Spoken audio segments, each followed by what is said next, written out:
Marley was dead to begin with. There is no doubt whatever about that.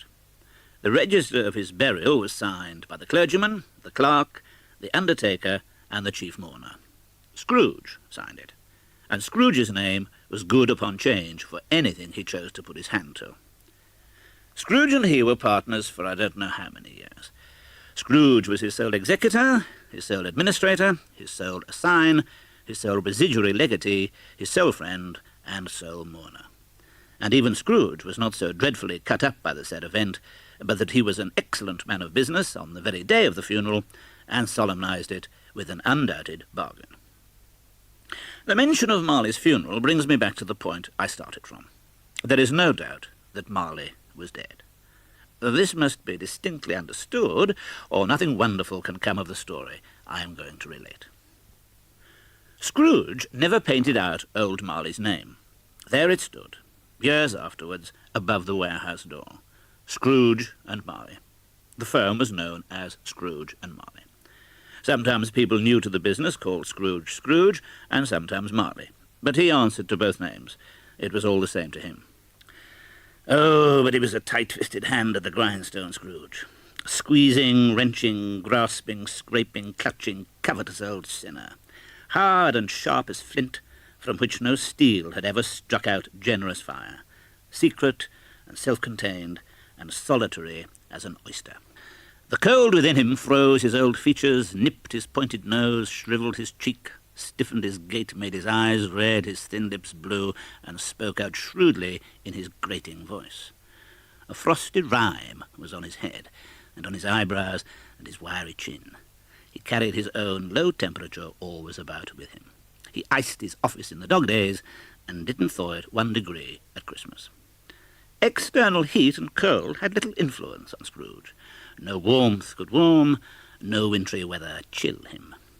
No wind that blew was bitterer than he. No falling snow was more intent upon its purpose, no pelting rain less open to entreaty. Nobody ever stopped him in the street to say with gladsome looks, "My dear Scrooge, how are you? When will you come to see me?" No beggars implored him to bestow a trifle. No children asked him what it was o'clock. No man or woman ever once in all his life inquired the way to such and such a place of Scrooge. Even the blind men's dogs appeared to know him, and when they saw him coming on, would tug their owners into doorways and up courts, and then would wag their tails as though they said, "No eye at all is better than an evil eye, dark master." But what did Scrooge care? It was the very thing he liked, to edge his way along the crowded paths of life, warning all human sympathy to keep its distance, was what the knowing ones called nuts to Scrooge. Now, once upon a time, of all the good days in the year, on Christmas Eve, old Scrooge sat busy in his counting-house. It was cold, bleak, biting weather, foggy withal, and he could hear the people in the court outside go wheezing up and down, beating their hands upon their breasts and stamping their feet upon the pavement stones to warm them. The city clocks had only just gone 3, but it was quite dark already. It had not been light all day, and candles were flaring in the windows of the neighbouring offices like ruddy smears upon the palpable brown air. The fog came pouring in at every chink and keyhole, and was so dense without that although the court was of the narrowest, the houses opposite were mere phantoms. To see the dingy cloud come drooping down, obscuring everything, one might have thought that nature lived hard by and was brewing on a large scale. The door of Scrooge's counting-house was open, that he might keep his eye upon his clerk, who, in a dismal little cell beyond, a sort of tank, was copying letters. Scrooge had a very small fire, but the clerk's fire was so very much smaller that it looked like 1 coal. But he couldn't replenish it, for Scrooge kept the coal box in his own room, and so surely as the clerk came in with a shovel, the master predicted that it would be necessary for them to part. Wherefore the clerk put on his white comforter and tried to warm himself with a candle, in which effort, not being a man of strong imagination, he failed. "Merry Christmas, uncle! God save you!" cried a cheerful voice. It was the voice of Scrooge's nephew, who came upon him so quickly that this was the first intimation he had of his approach. "Ah," said Scrooge, "humbug." He had so heated himself with rapid walking in the fog and frost, this nephew of Scrooge's, that he was all in a glow. His face was ruddy and handsome, his eyes sparkled, and his breath smoked again. "Christmas a humbug, Uncle?" said Scrooge's nephew. "You don't mean that, I'm sure." "I do," said Scrooge. "Merry Christmas. What right have you to be merry? What reason have you to be merry? You're poor enough." "Oh, come then," returned the nephew gaily. "What right have you to be dismal? What reason have you to be morose? You're rich enough." Scrooge, having no better answer ready on the spur of the moment, said "Bah!" again, and followed it up with "Humbug." "Don't be cross, Uncle," said the nephew. "What else can I be? And I live in such a world of fools as this. Merry Christmas, out upon Merry Christmas. What's Christmas time to you but a time for paying bills without money? Time for finding yourself a year older but not an hour richer. A time for balancing your books and having every item in 'em for a round dozen of months presented dead against you. If I could have my will, every idiot who goes about with Merry Christmas on his lips should be boiled with his own pudding and buried with a stake of holly through his heart. He should." "Uncle," pleaded the nephew. "Nephew," returned the uncle sternly, "keep Christmas in your own way, and let me keep it in mine." "Keep it? But you don't keep it. Let me leave it alone, then. Much good may it do you. Much good it has ever done you." "There are many things from which I might have derived good, by which I have not profited, I dare say," returned the nephew. "Christmas among the rest. But I'm sure I have always thought of Christmas time, when it has come round, apart from the veneration due to its sacred name and origin, if anything belonging to it can be apart from that, as a good time. A kind, forgiving, charitable, pleasant time. The only time I know of in the long calendar of the year when men and women seem by one consent to open their shut-up hearts freely, and to think of people below them as if they really were fellow passengers to the grave and not another race of creatures bound on other journeys. And therefore, Uncle, though it has never put a scrap of gold or silver in my pocket, I believe that it has done me good, and will do me good, and I say God bless it." The clerk in the tank involuntarily applauded. Becoming immediately sensible of the impropriety, he poked the fire and extinguished the last frail spark for ever. "Let me hear another sound from you," said Scrooge, "and you'll keep your Christmas balloons in your situation." "Ah, you're quite a powerful speaker, sir," he added, turning to his nephew. "I wonder you don't go into Parliament." "Oh, don't be angry, Uncle. Come, dine with us tomorrow." Scrooge said that he would see him. Yes, indeed, he did. He went the whole length of the expression and said that he would see him in that extremity first. "But why?" cried Scrooge's nephew. "Why? Why did you get married?" "Because I fell in love." "Because you fell in love," growled Scrooge, as if that were the only thing in the world more ridiculous than a Merry Christmas. "Good afternoon." "Oh, nay, Uncle, but you never came to see me before that happened. Why give it as a reason for not coming now? Good afternoon. I want nothing from you. I ask nothing of you. Why cannot we be friends? Good afternoon." "Oh, I'm sorry with all my heart to find you so resolute. We have never had any quarrel to which I have been a party. But I have made the trial in homage to Christmas, and I'll keep my Christmas humour to the last. So, a Merry Christmas, Uncle. Good afternoon, and a Happy New Year. Good afternoon." His nephew left the room without an angry word, notwithstanding. He stopped at the outer door to bestow the greetings of the season on the clerk, who, cold as he was warmer than Scrooge, for he returned them cordially. "There's another fellow," muttered Scrooge, who overheard him. "That clerk, 15 shillings a week, wife and family talking about Merry Christmas. I'll retire to Bedlam." This lunatic, in letting Scrooge's nephew out, had let 2 other people in. They were portly gentlemen, pleasant to behold, and now stood, with their hats off, in Scrooge's office. They had books and papers in their hands, and bowed to him. "Scrooge and Marley's, I believe," said one of the gentlemen, referring to his list. "Have I the pleasure of addressing Mr. Scrooge or Mr. Marley?" "Mr. Marley has been dead these 7 years," Scrooge replied. "He died 7 years ago, this very night."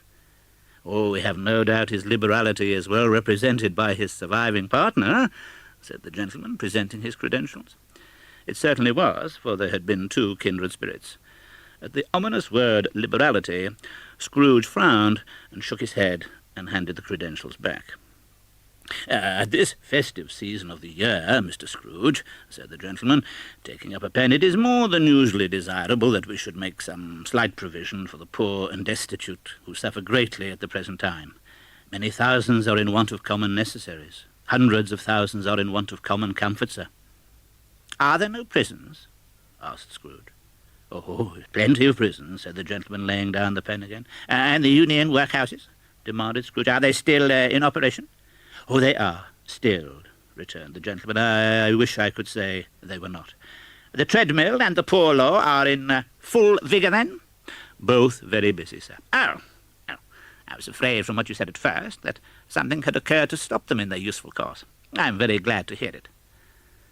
"Under the impression that they scarcely furnish Christian cheer of mind or body to the multitude," returned the gentleman, "a few of us are endeavouring to raise a fund to buy the poor some meat and drink and means of warmth. We choose this time because it is a time of all others when want is keenly felt and abundance rejoices. What shall I put you down for?" "Nothing," Scrooge replied. "Ah, you wish to be anonymous." "I wish to be left alone," said Scrooge. "Since you ask me what I wish, gentlemen, that is my answer. I don't make merry myself at Christmas, and I can't afford to make idle people merry. I help to support the establishments I have mentioned. They cost enough, and those who are badly off must go there." "Many can't go there, and many would rather die." "If they would rather die, they had better do it, and decrease the surplus population. Besides, excuse me, I don't know that." "But you might know it," observed the gentleman. "It's not my business. It's enough for a man to understand his own business and not to interfere with other people's. Mine occupies me constantly. Good afternoon, gentlemen." Seeing clearly that it would be useless to pursue their point, the gentleman withdrew. Scrooge resumed his labours with an improved opinion of himself, and in a more facetious temper than was usual with him. Meanwhile, the fog and darkness thickened so that people ran about with flaring links, proffering their services to go before horses in carriages and conduct them on their way. The ancient tower of a church, whose gruff old bell was always peeping slyly down at Scrooge out of a Gothic window in the wall, became invisible, and struck the hours and quarters in the clouds, with tremulous vibrations afterwards, as if its teeth were chattering in its frozen head up there. The cold became intense. Piercing, searching, biting cold. If the good St. Dunstan had but nipped the evil spirit's nose with a touch of such weather as that, instead of using his familiar weapons, then indeed he would have roared to lusty purpose. The owner of one scant young nose, gnawed and mumbled by the hungry cold as bones are gnawed by dogs, stooped down at Scrooge's keyhole to regale him with a Christmas carol. But at the first sound of "God bless you, merry gentlemen, may nothing you dismay," Scrooge seized the ruler with such energy of action that the singer fled in terror, leaving the keyhole to the fog and even more congenial frost. At length, the hour of shutting up the counting-house arrived. With an ill will, Scrooge dismounted from his stool and tacitly admitted the fact to the expectant clerk in the tank, who instantly snuffed his candle and put on his hat. "You'll want all day tomorrow, I suppose," said Scrooge. If quite convenient, sir." "It's not convenient. It's not fair. If I was to stop half a crown for it, you'd think yourself ill-used, I'll be bound." The clerk smiled faintly. "And yet you don't think me ill-used when I pay a day's wages for no work?" The clerk observed that it was only once a year. "A poor excuse for picking a man's pocket every 25th of December," said Scrooge, buttoning his greatcoat to the chin. "But I suppose you must have the whole day. Be here all the earlier next morning." The clerk promised that he would, and Scrooge walked out with a growl. Scrooge took his melancholy dinner in his usual melancholy tavern, and having read all the newspapers and beguiled the rest of the evening with his banker's book, went home to bed. He lived in chambers which had once belonged to his deceased partner. They were a gloomy suite of rooms. The yard was so dark that even Scrooge, who knew its every stone, was fain to grope with his hands. The fog and frost so hung about the black old gateway of the house that it seemed as if the genius of the weather sat in mournful meditation on the threshold. Now, it is a fact that there was nothing at all particular about the knocker on the door, except that it was very large. It is also a fact that Scrooge had seen it, night and morning, during his whole residence in that place. Also that Scrooge had as little of what is called fancy about him as any man in the city of London, and even including, which is a bold word, the corporation, alderman, and livery. Let it also be borne in mind that Scrooge had not bestowed one thought on Marley since his last mention of his 7 years dead partner that afternoon, and then let any man explain to me, if he can, how it happened that Scrooge, having his key in the lock of the door, saw in the knocker, without its undergoing any intermediate process of change, not a knocker, but Marley's face. Marley's face. It was not in impenetrable shadow, as the other objects in the yard were, but had a dismal light about it, like a bad lobster in a dark cellar. It was not angry or ferocious, but looked at Scrooge as Marley used to look, with ghostly spectacles turned up on its ghostly forehead. The hair was curiously stirred, as if by breath or hot air, and though the eyes were wide open, they were perfectly motionless. That, and its livid colour, made it horrible. But its horror seemed to be in spite of the face and beyond its control, rather than a part of its own expression. As Scrooge looked fixedly at this phenomenon, it was a knocker again. To say that he was not startled, or that his blood was not conscious of a terrible sensation to which it had been a stranger from infancy, would be untrue. But he put his hand upon the key he had relinquished, turned it sturdily, walked in, and lighted his candle. He did pause with a moment's irresolution before he shut the door, and he did look cautiously behind it first, as if he half expected to be terrified with the sight of Marley's pigtails sticking out into the hall. But there was nothing on the back of the door except the screws and nuts that held the knocker on, so he said, "Oh, pooh, pooh," and closed it with a bang. The sound resounded through the house like thunder. Scrooge was not a man to be frightened by echoes. He fastened the door and walked across the hall and up the stairs, slowly too, trimming his candle as he went. Half a dozen gas lamps out of the street wouldn't have lighted the entry too well, so you may suppose that it was pretty dark with Scrooge's dip. Up Scrooge went, not caring a button for that. Darkness is cheap, and Scrooge liked it. But before he shut his heavy door, he walked through his rooms to see that all was right. He had just enough recollection of the face to desire to do that. Sitting room, bedroom, lumber room. Yes, all as they should be. Nobody under the table, nobody under the sofa. Small fire in the grate, spoon and basin ready, and the little saucepan of gruel upon the hob. Yes. Quite satisfied, he closed his door and locked himself in. Double locked himself in, which was not his custom. Thus secured against surprise, he took off his cravat, put on his dressing-gown and slippers, and his nightcap, and sat down before the fire to take his gruel. It was a very low fire indeed, nothing on such a bitter night. He was obliged to sit close to it and brood over it before he could extract the least sensation of warmth from such a handful of fuel. The fireplace was an old one, built by some Dutch merchant long ago, and paved all round with quaint Dutch tiles, designed to illustrate the scriptures. There were Cains and Abels, Pharaoh's daughters, queens of Sheba, angelic messengers descending through the air on clouds like feather-beds, Abrahams, Belshazzars, apostles putting off to sea in butterboats, hundreds of figures to attract his thoughts. And yet that face of Marley, 7 years dead, came like the ancient prophet's rod and swallowed up the whole. If each smooth tile had been a blank at first, with power to shape some picture on its surface from the disjointed fragments of his thoughts, there would have been a copy of old Marley's head on every one. "Humbug," said Scrooge, and walked across the room. After several turns, he sat down again. As he threw his head back in the chair, his glance happened to rest upon a bell, a disused bell that hung in the room and communicated for some purpose now forgotten with a chamber in the highest story of the building. It was with great astonishment and with a strange, inexplicable dread that as he looked, he saw this bell begin to swing. It swung so softly in the outset that it scarcely made a sound. But soon it rang out loudly, and so did every bell in the house. This might have lasted half a minute or a minute, but it seemed an hour. The bells ceased as they had begun, together. They were succeeded by a clanking noise deep down below, as if some person were dragging a heavy chain over the casks in the wine merchant's cellar. Scrooge then remembered to have heard that ghosts in haunted houses were described as dragging chains.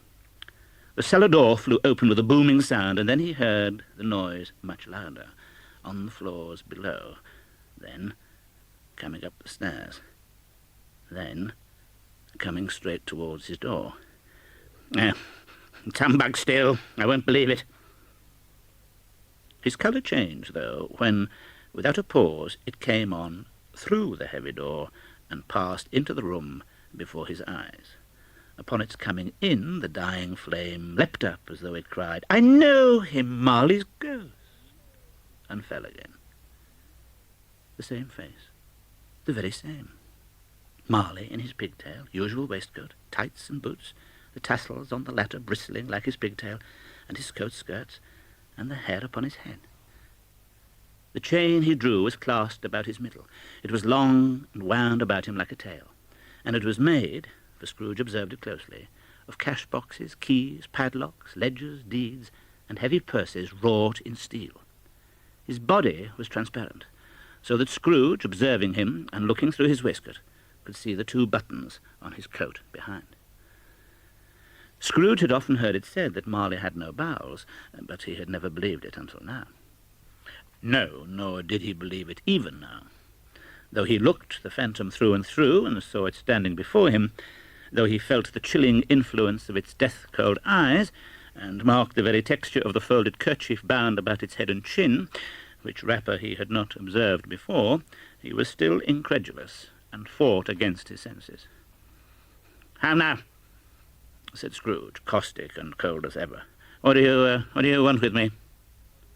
"Much." Marley's voice, no doubt about it. "Who are you?" "Ask me who I was." "Who were you, then?" said Scrooge, raising his voice. "In life, I was your partner, Jacob Marley." Can you sit down?" asked Scrooge, looking doubtfully at him. "I can." "Do it, then." The ghost sat down on the opposite side of the fireplace, as if he were quite used to it. "You don't believe in me," observed the ghost. "I don't," said Scrooge. "What evidence would you have of my reality, beyond that of your senses?" I don't know." "Why do you doubt your senses?" "Because a little thing affects them. A slight disorder of the stomach makes them cheat. You may be an undigested bit of beef, a blot of mustard, a crumb of cheese, fragment of an underdone potato. There's more of gravy than of grave about you, whatever you are." Scrooge was not much in the habit of cracking jokes, nor did he feel in his heart by any means waggish then. The truth is that he tried to be smart as a means of distracting his own attention and keeping down his terror, for the spectre's voice disturbed the very marrow in his bones. You see this toothpick?" said Scrooge, returning quickly to the charge, for the reason just assigned, and wishing, though it were only for a second, to divert the vision's stony gaze from himself. "I do." You're not looking at it." "But I see it, notwithstanding." I have but to swallow this, and be, for the rest of my days, persecuted by a legion of goblins, all of my own creation. Humbug! I tell you, humbug!" At this the spirit raised a frightful cry, and shook its chain with such a dismal and appalling noise that Scrooge held on tight to his chair to save himself from falling in a swoon. But how much greater was his horror when the phantom, taking off the bandage round its head, as if it were too warm to wear indoors, its lower jaw dropped down upon its breast. Scrooge fell upon his knees and clasped his hands before his face. "Mercy! Oh, mercy, dreadful apparition! Why do you trouble me?" "Man of the worldly mind, do you believe in me or not?" "Oh, I do, I must. But why do spirits walk the earth, and why do they come to me?" "It is required of every man that the spirit within him should walk abroad among his fellow men, and travel far and wide. And if that spirit goes not forth in life, it is condemned to do so after death. It is doomed to wander through the world. Oh, woe is me! And witness what it cannot share, but might have shared on earth and turn to happiness. Again the spectre raised a cry and shook its chain and wrung its shadowy hands. You are fettered. Tell me why. I wear the chain I forged in life. I made it link by link and yard by yard. I girded it on of my own free will, and of my own free will I wore it. Is its pattern strange to you? Scrooge trembled more and more. Or would you know the weight and length of the strong coil you bear yourself? It was full as heavy and as long as this 7 Christmas Eves ago.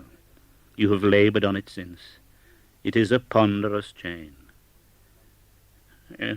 You must have been very slow about it, Jacob, Scrooge observed in a business-like manner, though with humility and deference. Slow? 7 years dead and travelling all the time. The whole time. No rest, no peace, incessant torture of remorse. You travel fast? On the wings of the wind. Oh, you might have got over a great quantity of ground in 7 years. The ghost, on hearing this, set up another cry and clanked its chain so hideously in the dead silence of the night that the ward would have been justified in indicting it for a nuisance. Oh, captive, bound and double-ironed, not to know that no space of regret can make amends for one's life's opportunity misused. Yet such was I. Oh, such was I. But you were always a good man of business, Jacob, faltered Scrooge, who now began to apply this to himself. Business, cried the ghost, wringing its hands again. Mankind was my business.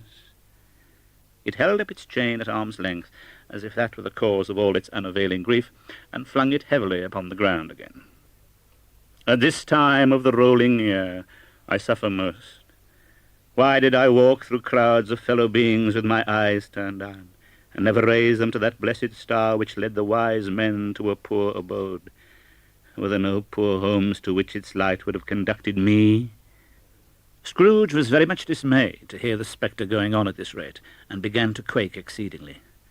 Hear me! My time is nearly gone. I will, said Scrooge. But don't be hard upon me. Don't be flowery, Jacob, pray. How it is that I appear before you in a shape that you can see, I may not tell. I have sat invisible beside you many and many a day. It was not an agreeable idea. Scrooge shivered and wiped the perspiration from his brow. That is no light part of my penance. I am here tonight to warn you that you have yet a chance and hope of escaping my fate. A chance and hope of my procuring, Ebenezer. Oh, you're always a good friend to me. Oh, thank you. You will be haunted by 3 spirits. Scrooge's countenance fell almost as low as the ghost's had done. Is that the chance and hope you mentioned, Jacob? He demanded in a faltering voice. It is. Oh, I think I'd rather not. Without their visits, you cannot hope to shun the path I tread. Expect the first tomorrow when the bell tolls 1. Couldn't I take them all at once and have it over, Jacob?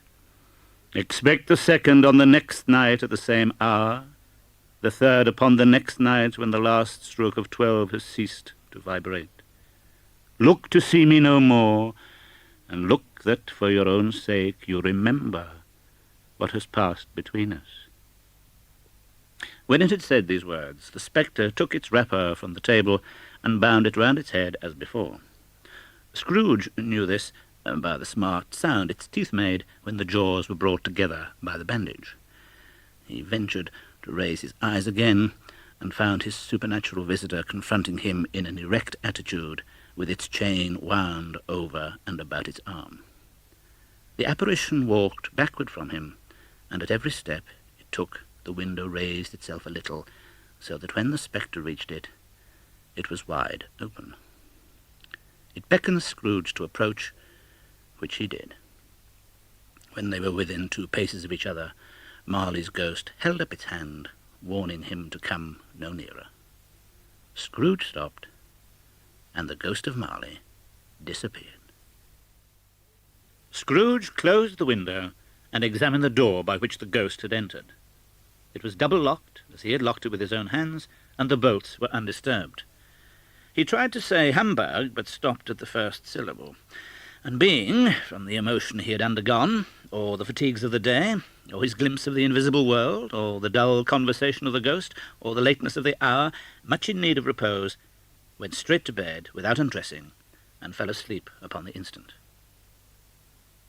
When Scrooge awoke, it was so dark that looking out of bed he could scarcely distinguish the transparent window from the opaque walls of his chamber. He was endeavouring to pierce the darkness with his ferret eyes when the chimes of a neighbouring church struck the 4 quarters. So he listened for the hour. To his great astonishment, the heavy bell went on from 6 to 7, and from 7 to 8, and regularly up to 12. Then stopped. 12. It was past 2 when he went to bed. The clock was wrong. An icicle must have got into the works. 12. He touched the spring of his repeater to correct this most preposterous clock. Its rapid little pulse beat 12 and stopped. It isn't possible that I can have slept through a whole day and far into another night. Scrooge thought it over and over and over, and could make nothing of it. The more he thought, the more perplexed he was, and the more he endeavoured not to think, the more he thought. Marley's ghost bothered him exceedingly. Every time he resolved within himself, after mature inquiry, that it was all a dream, his mind flew back again like a strong spring released to its first position, and presented the same problem to be worked all through. Was it a dream or not? Scrooge lay in this state until the chime had gone 3 quarters more, when he remembered on a sudden that the ghost had warned him of a visitation when the bell tolled 1. He resolved to lie awake until the hour was past, and considering that he could no more go to sleep than go to heaven, this was perhaps the wisest resolution in his power. The quarter was so long that he was more than once convinced he must have sunk into a doze unconsciously and missed the clock. At length it broke upon his listening ear. Ding-dong. 1/4 past, said Scrooge, counting. Ding-dong. 1/2 past, said Scrooge. Ding-dong. 1/4 to it. Ding-dong. The hour itself, said Scrooge triumphantly. And nothing else. He spoke before the hour bell sounded, which it now did with a deep, dull, hollow, melancholy 1. Light flashed up in the room upon the instant, and the curtains of his bed were drawn aside. Not the curtains at his feet, nor the curtains at his back, but those to which his face was addressed. And Scrooge, starting up into a half-recumbent attitude, found himself face to face with the unearthly visitor who drew them.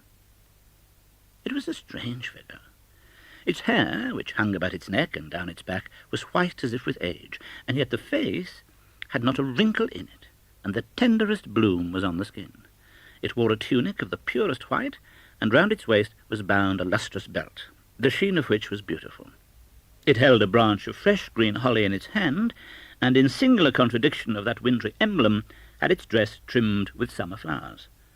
But the strangest thing about it was that from the crown of its head there sprung a bright, clear jet of light, by which all this was visible, and which was doubtless the occasion of its using, in its duller moments, a great extinguisher for a cap, which it now held under its arm. Are you the spirit, sir, whose coming was foretold to me? I am. The voice was soft and gentle, singularly low, as if instead of being so close beside him, it were at a distance. Who and what are you? I am the ghost of Christmas past. Long past? Inquired Scrooge, observant of its dwarfish stature. No, your past. Perhaps Scrooge could not have told anybody why.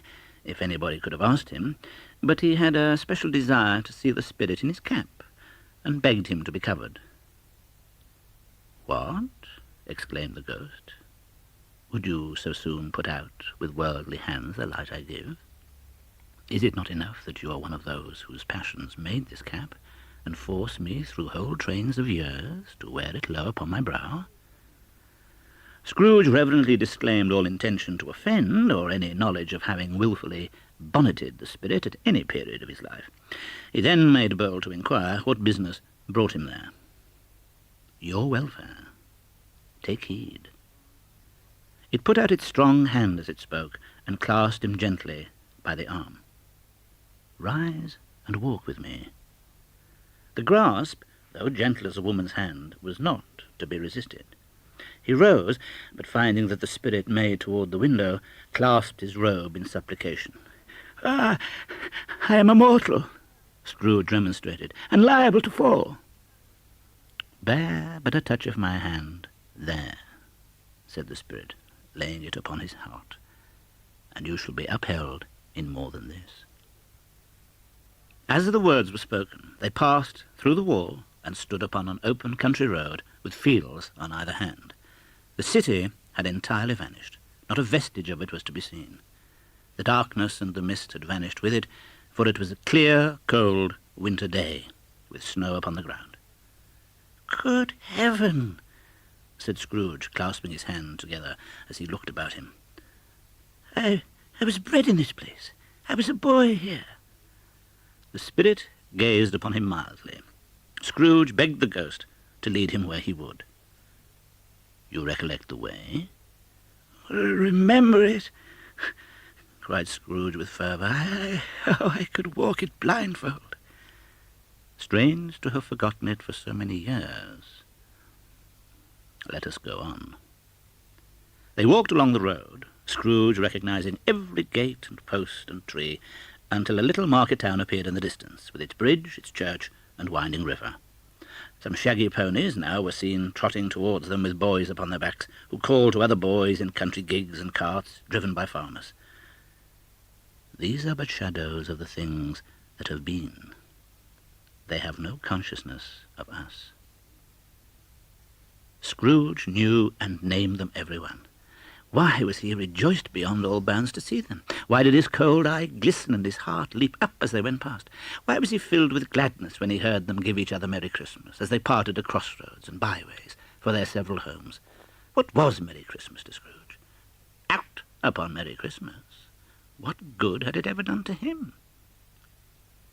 The school is not quite deserted. A solitary child, neglected by his friends, is left there still, said the ghost. Scrooge said he knew it, and he sobbed.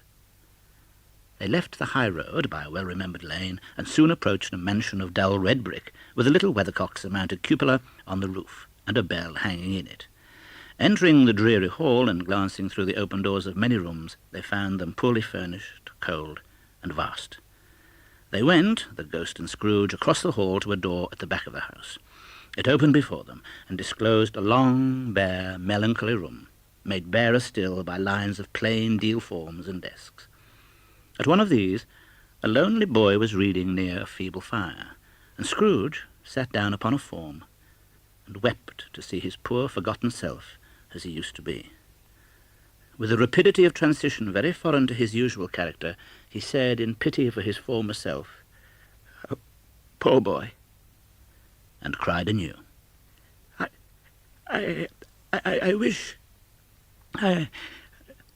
Scrooge muttered, putting his hand in his pocket and looking about him after drying his eyes with his cuff. But it's too late now." "What is the matter?" Nothing. There was a boy singing a Christmas carol at my door last night. I should like to have given him something, that's all." The ghost smiled thoughtfully and waved its hand, saying as it did so, "Let us see another Christmas." Scrooge's former self grew larger at the words, and the room became a little darker and more dirty. There he was, all alone again, when all the other boys had gone home for the jolly holidays. He was not reading now, but walking up and down despairingly. Scrooge looked at the ghost, and with a mournful shaking of his head, glanced anxiously towards the door.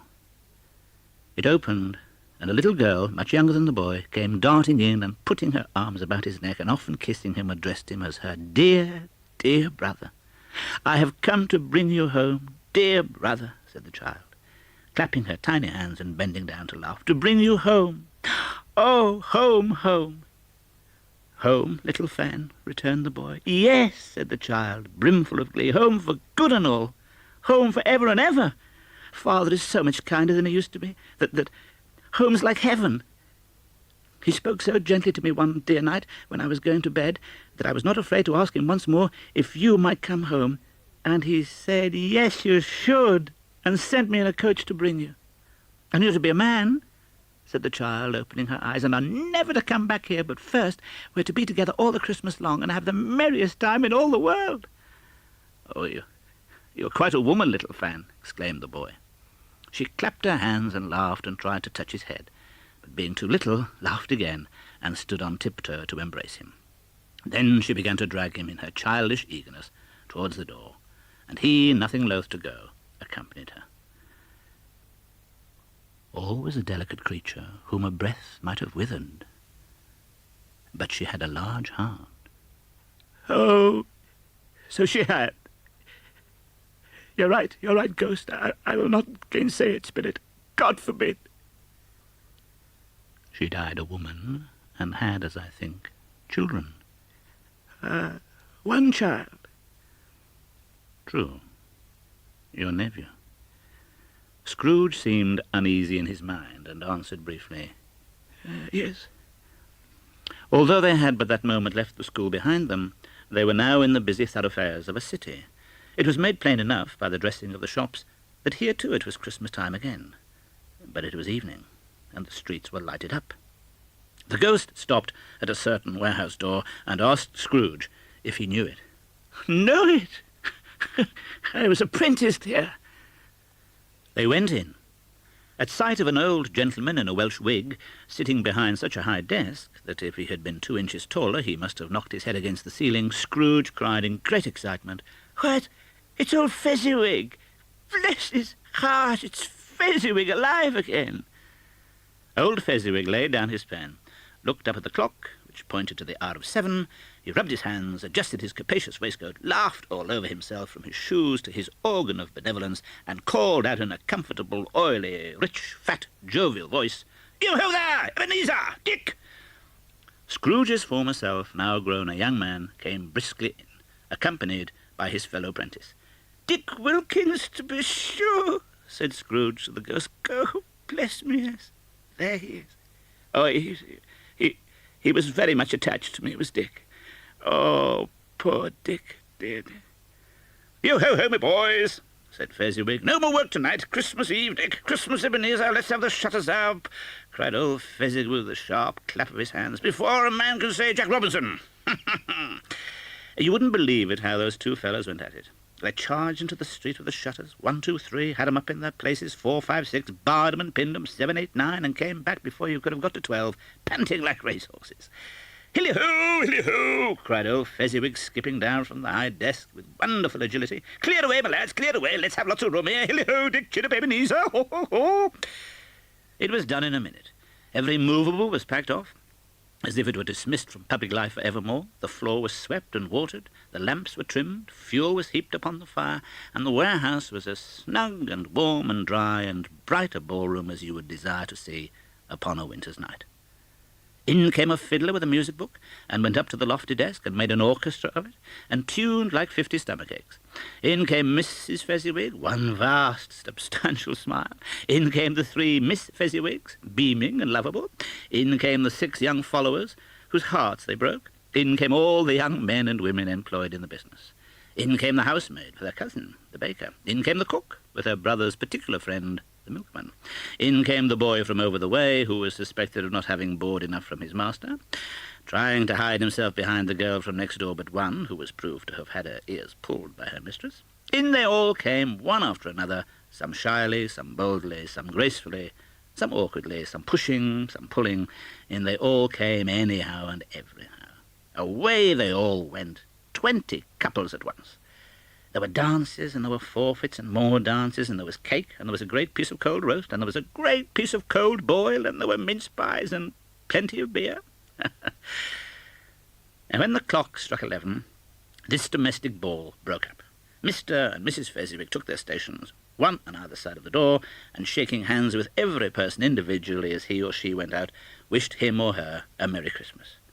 When everybody had retired but the 2 prentices, they did the same to them, and thus the cheerful voices died away, and the lads were left to their beds, which were under a counter in the back shop. A small matter to make these silly folks so full of gratitude, said the ghost. Small?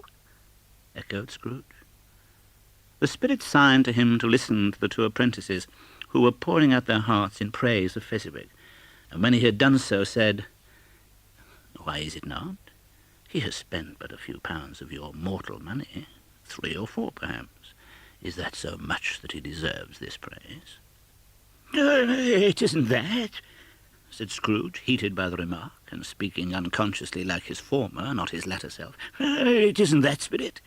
He has the power to render us happy or unhappy, to make our service light or burdensome, a pleasure or a toil. I say that his power lies in words and looks, in things so slight and insignificant that it is impossible to add and count them. But what then? The happiness he gives is quite as great as if it cost a fortune. He felt the spirit's glance and stopped. What is the matter? Nothing particular. Something, I think. No, I should like to be able to say a word or two to my clerk just now, that's all. My time grows short. Quick. This was not addressed to Scrooge, or to anyone whom he could see, but it produced an immediate effect, for again Scrooge saw himself. He was older now, a man in the prime of life. His face had not the harsh and rigid lines of later years, but it had begun to wear the signs of care and avarice. There was an eager, greedy, restless motion in the eye which showed the passion that had taken root, and where the shadow of the growing tree would fall. He was not alone, but sat by the side of a fair young girl in a mourning dress, in whose eyes there were tears, which sparkled in the light that shone out of the ghost of Christmas past. It matters little, she said softly, to you very little. Another idol has displaced me, and if it can cheer and comfort you in time to come, as I would have tried to do, I have no just cause to grieve. What idol has displaced you? He rejoined. A golden one. I know how strong and irresistible it must be, but, well, if you were free today, tomorrow, yesterday, can I believe that you would choose a dowerless girl? You, who in your very confidence with her weigh everything by gain? Or, choosing her, if for a moment you were false enough to your one guiding principle to do so, do I not know that your repentance and regret would surely follow? I do, and I release you, with a full heart, for the love of him you once were. He was about to speak, but with her head turned from him, she resumed. You may, the memory of what is past half makes me hope you will, have pain in this. Very, very brief time, and you will dismiss the recollection of it, gladly, as an unprofitable dream from which it happened well that you awoke. May you be happy in the life you have chosen. She left him, and they parted. Spirit, said Scrooge in a broken voice, remove me from this place. I told you these were shadows of the things that have been, said the ghost. That they are what they are. Do not blame me. Remove me, please. Cannot bear it.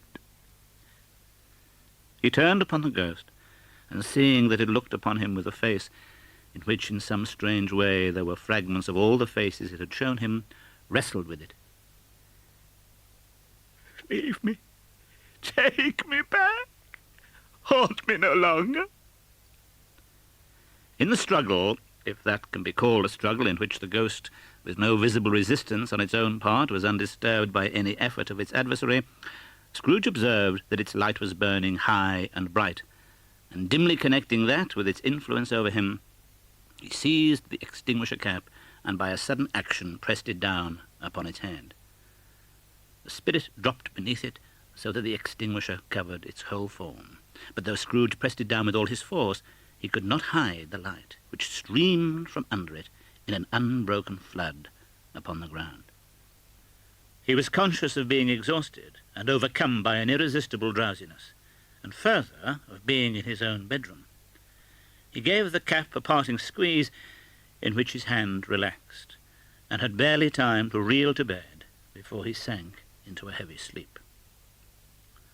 Awaking and sitting up in bed to get his thoughts together, Scrooge had no occasion to be told that the bell was again upon the stroke of 1. He felt that he was restored to consciousness in the right nick of time, for the especial purpose of holding a conference with the second messenger dispatched to him through Jacob Marley's intervention. But finding that he turned uncomfortably cold when he began to wonder which of his curtains this new spectre would draw back, he put them every one aside with his own hands, and lying down again established a sharp lookout all around the bed. For he wished to challenge the spirit on the moment of its appearance, and did not wish to be taken by surprise and made nervous. Now, being prepared for almost anything, he was not by any means prepared for nothing, and consequently when the bell struck 1, and no shape appeared, he was taken with a violent fit of trembling. 5 minutes, 10 minutes, a quarter of an hour went by, yet nothing came. All this time he lay upon his bed, the very core and centre of a blaze of ruddy light, which streamed upon it when the clock proclaimed the hour, and which, being only light, was more alarming than a dozen ghosts. He began to think that the source and secret of this ghostly light might be in the adjoining room, from whence, on further tracing it, it seemed to shine. This idea taking full possession of his mind, he got up softly and shuffled in his slippers to the door. The moment Scrooge's hand was on the lock, a strange voice called him by his name and bade him enter. He obeyed.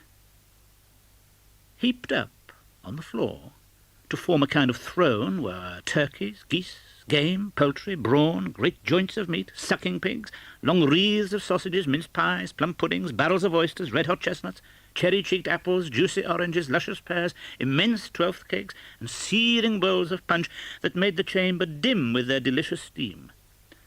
In easy state upon the couch there sat a jolly giant, glorious to see, who bore a glowing torch in shape not unlike Plenty's horn, and held it up, high up, to shed its light on Scrooge as he came peeping round the door. "Come in!" exclaimed the ghost. "Come in, and know me better, man." Scrooge entered timidly and hung his head before this spirit. He was not the dogged Scrooge he had been, and though the spirit's eyes were clear and kind, he did not like to meet them. "I am the ghost of Christmas Present," said the spirit. "Look upon me." Scrooge reverently did so. It was clothed in one simple green robe, or mantle, bordered with white fur. "You have never seen the like of me before?" exclaimed the spirit. "Never," Scrooge made answer to it. "Have never walked forth with the younger members of my family? Meaning, for I am very young, my elder brothers born in these later years?" pursued the phantom. I don't think I have. I'm afraid I have not. Have you had many brothers, spirit?" "Oh, more than 1,800. It's a tremendous family to provide for." The ghost of Christmas Present rose. "Spirit," said Scrooge submissively, "conduct me where you will. I went forth last night on compulsion, and I learnt a lesson which is working now. Tonight, if you have aught to teach me, let me profit by it. Touch my robe. Scrooge did as he was told, and held it fast. Holly, mistletoe, red berries, ivy, turkeys, geese, game, poultry, brawn, meat, pigs, sausages, oysters, pies, puddings, fruit, and punch all vanished instantly. So did the room, the fire, the ruddy glow, the hour of night, and they stood in the city streets on Christmas morning, where, for the weather was severe, the people made a rough but brisk and not unpleasant kind of music in scraping the snow from the pavement in front of their dwellings, and from the tops of their houses, whence it was mad delight to the boys to see it come plumping down into the road below and splitting into artificial little snowstorms. The sky was gloomy, and the shortest streets were choked up with a dingy mist, half thawed, half frozen, whose heavier particles descended in a shower of sooty atoms, as if all the chimneys in Great Britain had, and by one consent, caught fire and were blazing away to their dear hearts' content. The people who were shovelling away on the housetops were jovial and full of glee, calling out to one another from the parapets, and now and then exchanging a facetious snowball. The poulterers' shops were still half open, and the fruiterers were radiant in their glory. There were great round, pot-bellied baskets of chestnuts, shaped like the waistcoats of jolly old gentlemen, lolling at the doors and tumbling out into the street in their apoplectic opulence. There were Norfolk biffins, squab and swarthy, setting off the yellow of the oranges and lemons, and in the great compactness of their juicy persons, urgently entreating and beseeching to be carried home in paper bags and eaten after dinner. The grocers, oh, the grocers, nearly closed, with perhaps 2 shutters down, or 1, but through those gaps such glimpses. The customers were all so hurried and so eager in the hopeful promise of the day that they tumbled up against each other at the door, crushing their wicker baskets wildly, and left their purchases upon the counter, and came running back to fetch them, and committed hundreds of the like mistakes in the best humour possible, while the grocer and his people were so frank and fresh that the polished hearts with which they fastened their aprons behind might have been their own, worn outside for general inspection and for Christmas doors to peck at if they chose. And at the same time there emerged from scores of by-streets, lanes, and nameless turnings innumerable people carrying their dinners to the bakers' shops. The sight of these poor revellers appeared to interest the spirit very much, for he stood with Scrooge beside him in a baker's doorway, and taking off the covers as their bearers passed, sprinkled incense on their dinners from his torch. And it was a very uncommon kind of torch, for once or twice, when there were angry words between some dinner carriers who had jostled each other, he shed a few drops of water on them from it, and their good humour was restored directly. For they said, it was a shame to quarrel upon Christmas Day. And so it was.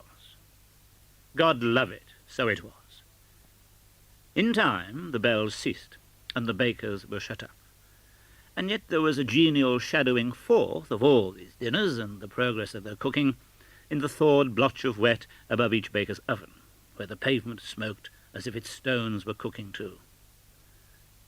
Is there a peculiar flavour in what you sprinkle from your torch? Asked Scrooge. There is, my own. Would it apply to any kind of dinner on this day? To any kindly given, to a poor one most. Why to a poor one most? Because it needs it most. Spirit, said Scrooge after a moment's thought, I wonder you, of all the beings in the many worlds about us, should desire to cramp these people's opportunities of innocent enjoyment. I?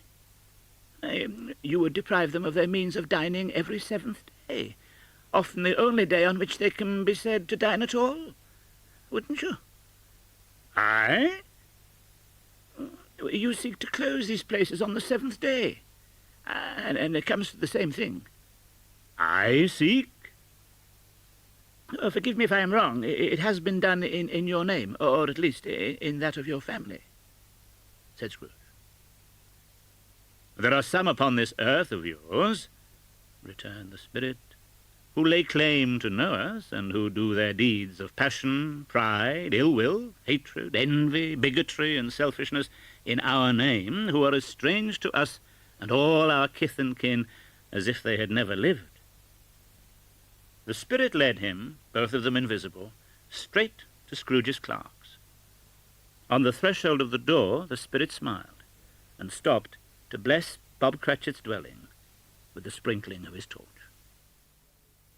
Then up rose Mrs. Cratchit, Cratchit's wife, dressed out but poorly in a twice-turned gown, but brave in ribbons, which are cheap and make a goodly show for sixpence. And she laid the cloth, assisted by Belinda Cratchit, second of her daughters, also brave in ribbons, while Master Peter Cratchit plunged a fork into the saucepan of potatoes. And now 2 smaller Cratchits, boy and girl, came tearing in, screaming that outside the baker's they had smelt the goose and known it for their own. And basking in luxurious thoughts of sage and onion, these young Cratchits danced about the table. "What has ever got your precious father, then?" said Mrs. Cratchit. "And your brother Tiny Tim? And Martha weren't as late last Christmas Day by half an hour." "Here's Martha, mother," said a girl, appearing as she spoke. "Here's Martha, mother," cried the 2 young Cratchits. "Hurrah, hurrah! Oh, there's such a goose, Martha!"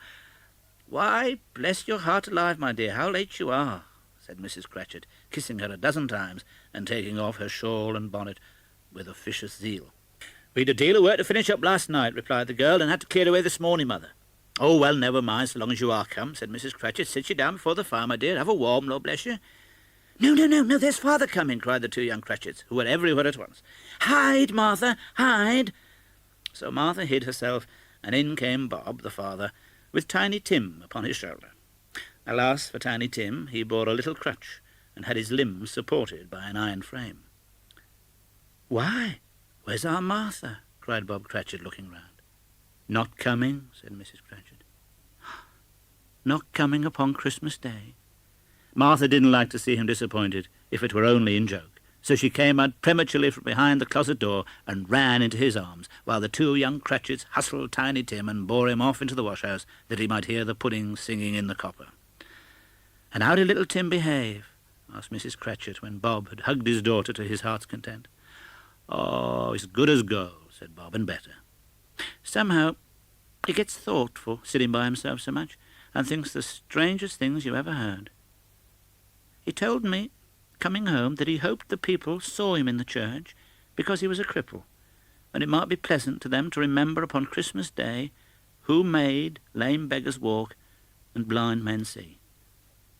The active little crutch was heard upon the floor, and back came Tiny Tim before another word was spoken, escorted by his brother and sister to his stool before the fire. And while Bob, turning up his cuffs, as if, poor fellow, they were capable of being made more shabby, compounded some hot mixture in a jug with gin and lemons, and stirred it round and put it on the hob to simmer, Master Peter and the 2 ubiquitous young Cratchits went to fetch the goose, with which they soon returned in high procession. Such a bustle ensued that you might have thought a goose the rarest of all birds, a feathered phenomenon to which a black swan was a matter of course. And in truth it was something very like it in that house. At last the dishes were set on, and grace was said. There never was such a goose.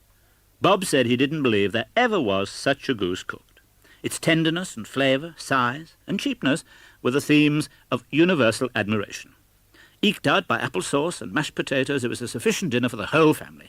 Indeed, as Mrs. Cratchit said with great delight, surveying one small atom of a bone upon the dish, they hadn't ate it all, yet every one had had enough. And the youngest Cratchit in particular was steeped in sage and onion to the eyebrows. But now, the plates being changed by Miss Belinda, Mrs. Cratchit left the room to take the pudding up. In half a minute she entered, flushed but smiling proudly, bearing the pudding like a speckled cannonball, so hard and firm, blazing in half a quartern of ignited brandy, and bedecked with Christmas holly stuck into the top. "Oh, a wonderful pudding," Bob Cratchit said, and calmly too, that he regarded it as the greatest success achieved by Mrs. Cratchit since their marriage. At last the dinner was all done. The cloth was cleared, the hearth swept, and the fire made up. The compound in the jug being tasted and considered perfect, apples and oranges were put upon the table, and a shovelful of chestnuts on the fire. Then all the Cratchit family drew round the hearth, in what Bob Cratchit called a circle, meaning half a one, and at Bob Cratchit's elbow stood the family display of glass, 2 tumblers and a custard cup without a handle. These held the hot stuff from the jug, however, as well as golden goblets would have done, and Bob served it out with beaming looks, while the chestnuts on the fire sputtered and cracked noisily. Then Bob proposed, "A Merry Christmas to us all, my dears. God bless us," which all the family re-echoed. "God bless us, everyone," said Tiny Tim, the last of all. He sat very close to his father's side upon his little stool. Bob held his withered little hand in his, as if he loved the child and wished to keep him by his side, and dreaded that he might be taken from him. "Spirit," said Scrooge, with an interest he had never felt before, "tell me if Tiny Tim will live." "I see a vacant seat," replied the ghost, "in the poor chimney corner, and a crutch without an owner carefully preserved. If these shadows remain unaltered by the future, the child will die." "Oh, no, kind spirit, no, say he will be spared." "If these shadows remain unaltered by the future, none other of my race will find him here. What then? If he be like to die, he had better do it, and decrease the surplus population." Scrooge hung his head to hear his own words quoted by the spirit, and was overcome with penitence and grief. He raised it speedily on hearing his own name. "Mr. Scrooge," said Bob. "I'll give you Mr. Scrooge, the founder of the feast." "Oh, founder of the feast, indeed," cried Mrs. Cratchit, reddening. "I wish I'd him here. I'll give him a piece of my mind to feast upon, and I hope he'd have a very good appetite for it." "Oh, my dear," said Bob, "the children, Christmas Day." "Oh, it should be Christmas Day, I'm sure, on which one drinks the health of such an odious, stingy, hard, unfeeling man as Mr. Scrooge. You know he is, Robert. Nobody knows it better than you do, you poor fellow." "Oh, my dear," was Bob's mild answer, "Christmas Day." "Well, I'll drink his health for your sake and the day's. Not for his. Long life to him. Merry Christmas and Happy New Year. He'd be very merry and very happy, I have no doubt." The children drank the toast after her. It was the first of their proceedings which had no heartiness. Tiny Tim drank it last of all, but he didn't care twopence for it. Scrooge was the ogre of the family. The mention of his name cast a dark shadow on the party, which was not dispelled for full 5 minutes. "Come," said the spirit. By this time it was getting dark and snowing pretty heavily, and as Scrooge and the spirit went along the streets, the brightness of the roaring fires in kitchens, parlours, and all sorts of rooms was wonderful. Here the flickering of the blaze showed preparations for a cosy dinner, with hot plates baking through and through before the fire, and deep red curtains ready to be drawn to shut out cold and darkness. There all the children of the house were running out into the snow to meet their married sisters, brothers, cousins, uncles, aunts, and be the first to greet them. Here again were shadows on the window blind of guests assembling, and there a group of handsome girls, all hooded and fur-booted, and all chattering at once, tripped lightly off to some near neighbour's house, where woe upon the single man who saw them enter. Artful witches, well they knew it, in a glow. Again the ghost sped on. It was a great surprise to Scrooge to hear a hearty laugh. It was a much greater surprise to Scrooge to recognize it as his own nephew's, and to find himself in a bright, gleaming room, with the spirit standing smiling by his side, and looking at that same nephew with approving affability. Laughed Scrooge's nephew. "Oh, there is nothing in the world so irresistibly contagious as laughter and good humour. When Scrooge's nephew laughed in this way, holding his sides, rolling his head, and twisting his face into the most extravagant contortions, Scrooge's niece, by marriage, laughed as heartily as he, and their assembled friends, being not a bit behindhand, roared out lustily. "Oh,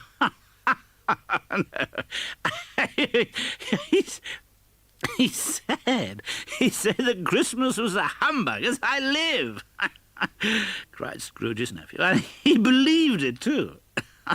"Oh, more shame for him, Fred," said Scrooge's niece indignantly. Bless those women. They never do anything by halves. They are always in earnest. She was very pretty, exceedingly pretty, with a dimpled, surprised-looking capital face, a ripe little mouth that seemed made to be kissed, as no doubt it was. Oh, he's a comical old fellow. Said truth, and not so pleasant as he might be. However, his offences carry their own punishment, and I have nothing to say against him, said Scrooge's nephew. I'm sure he is very rich, Fred, hinted Scrooge's niece. At least you always tell me so. What of that, my dear? His wealth is of no use to him. He won't do any good with it. He don't make himself comfortable with it. He hasn't the satisfaction of thinking that he's ever going to benefit us with it. Oh, I have no patience with him, observed Scrooge's niece. Scrooge's niece's sisters and all the other ladies expressed the same opinion. Oh, well, I have, said Scrooge's nephew. I'm sorry for him.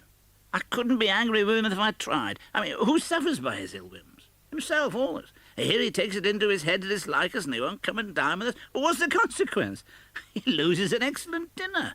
The consequences of his taking a dislike to us and not making merry with us is, as I think, that he loses some pleasant moments, which could do him no harm. I'm sure he loses pleasanter companions than he can find in his own thoughts, either in his mouldy old office or his dusty chambers. Well, I mean to give him the same chance every year, whether he likes it or not. For I pity him. He may rail at Christmas till he dies, but he can't help thinking better of it. I defy him if he finds me going there in good temper year after year and saying, "Uncle Scrooge, how are you?" If it only puts him in the vein to leave his poor clerk £50. Well, that's something. He encouraged them in their merriment and passed the bottle joyously. He has given us plenty of merriment, I'm sure, continued Fred, and it would be ungrateful not to drink his health. Here's a glass of mulled wine ready to our hand at the moment, and I say, Uncle Scrooge. Well, Uncle Scrooge, they cried. A Merry Christmas and a Happy New Year to the old man, whatever he is, said Scrooge's nephew. He wouldn't take it from me, but may have it nevertheless. Uncle Scrooge. Scrooge had imperceptibly become so gay and light of heart that he would have pledged the unconscious company in return, and thanked them in an inaudible speech if the ghost had given him time.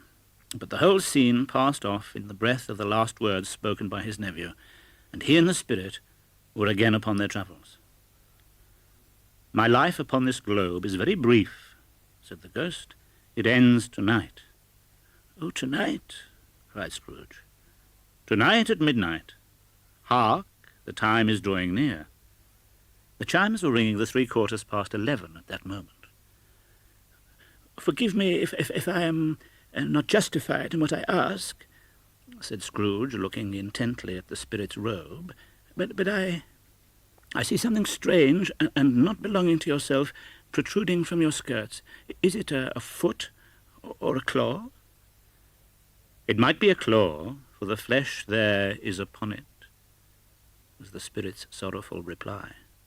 Look here.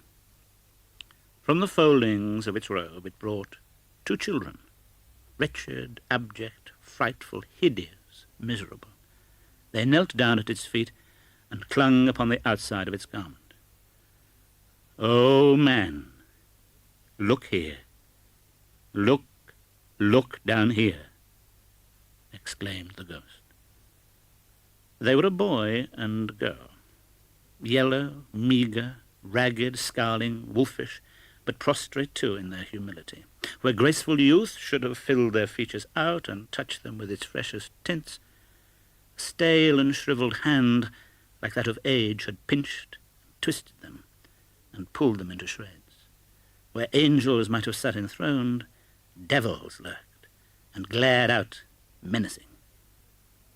No change, no degradation, no perversion of humanity in any grade through all the mysteries of wonderful creation as monsters half so horrible and dread. Scrooge started back, appalled.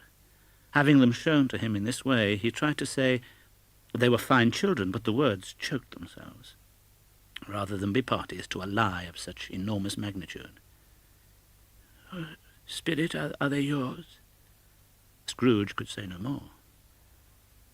They are men's, said the spirit, looking down upon them, and they cling to me, appealing from their fathers. This boy is ignorance. This girl is want. Beware them both, and all of their degree, but most of all beware this boy, for on his brow I see that written which is doom, unless the writing is erased. Deny it, cried the spirit, stretching out its hand towards the city. Slander those who tell it ye. Admit it for your factious purposes, and make it worse, and abide the end. Have they no refuge or resource? Are there no prisons? Said the spirit, turning on him for the last time with his own words. Are there no workhouses? The bell struck 12. Scrooge looked about him for the ghost, and saw it not. As the last stroke ceased to vibrate, he remembered the prediction of old Jacob Marley, and lifting up his eyes beheld a solemn phantom, draped and hooded, coming like a mist along the ground towards him. The phantom slowly, gravely, silently approached. When it came near him, Scrooge bent down upon his knees, for in the very air through which this spirit moved, it seemed to scatter gloom and mystery. It was shrouded in a deep black garment which concealed its head, its face, its form, and left nothing of it visible save one outstretched hand. But for this, it would have been difficult to detach its figure from the night and separate it from the darkness by which it was surrounded. He felt that it was tall and stately when it came beside him, and that its mysterious presence filled him with a solemn dread. He knew no more, for the spirit neither spoke nor moved. I am in the presence of the ghost of Christmas yet to come. The spirit answered not, but pointed onward with its hand. You are about to show me shadows of the things that have not happened, but will happen in the time before us. Is that so, spirit?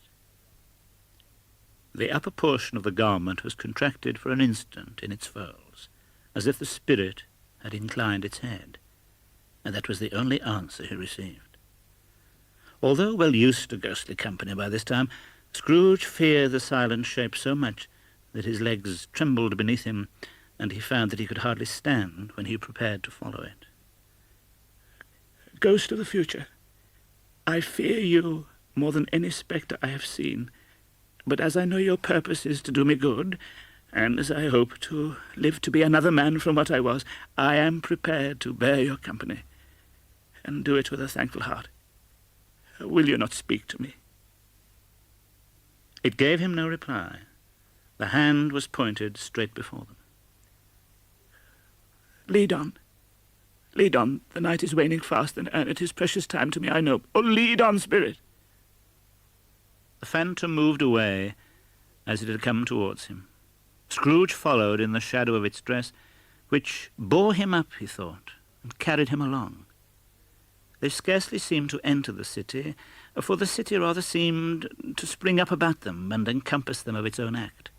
But there they were, in the heart of it, on change amongst the merchants, who hurried up and down and chinked the money in their pockets and conversed in groups and looked at their watches and trifled thoughtfully with their great gold seals and so forth, as Scrooge had seen them often.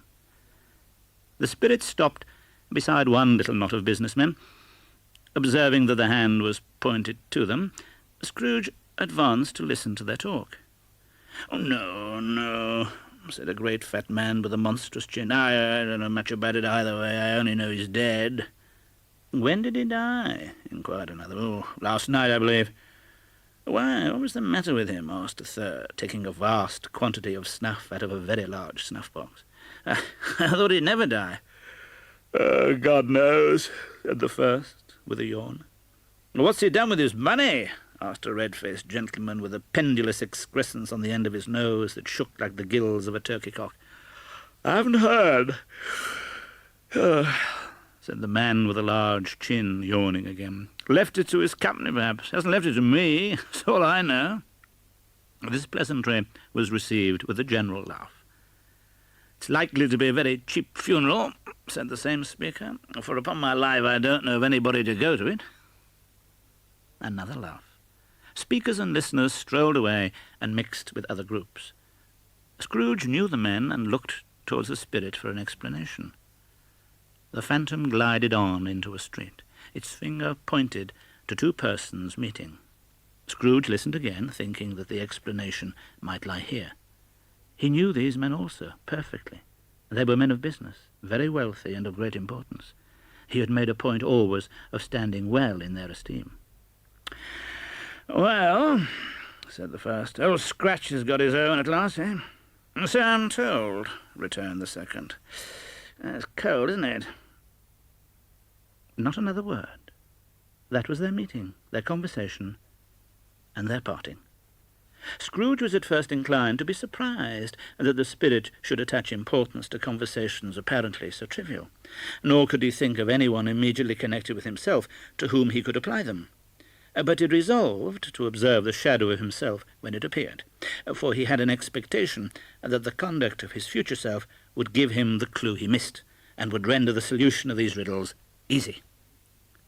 He looked about in that very place for his own image, but another man stood in his accustomed corner, and though the clock pointed to his usual time of day for being there, he saw no likeness of himself among the multitudes that poured in through the porch.